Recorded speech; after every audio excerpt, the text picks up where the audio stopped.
La Llorona is a Guatemalan horror drama film.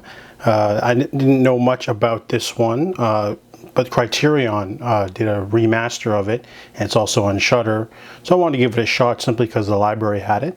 This one is about a general who committed some atrocities many years ago against the Maya communities, and he is facing justice at a trial. A lot of protesters, a lot of ill will, and the movie focuses on him, his wife, and his children, the staff and the bodyguard basically that are tasked with being around him at all times during his, trial and everything.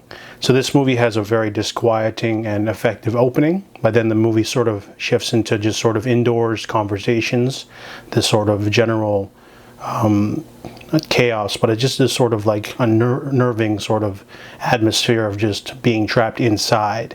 And then we get some flashbacks near the end that are very visceral.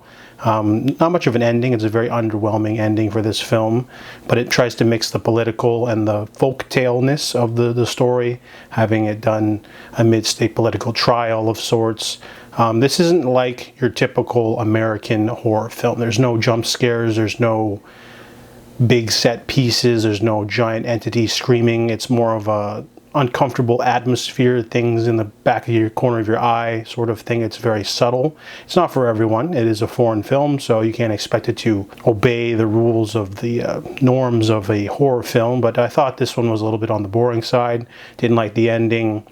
Just had not much story going on either. There's a couple of set pieces, one at the beginning, one near the end, but other than that, not much else going on except for political turmoil. So I give La Llorona a 3 out of 10.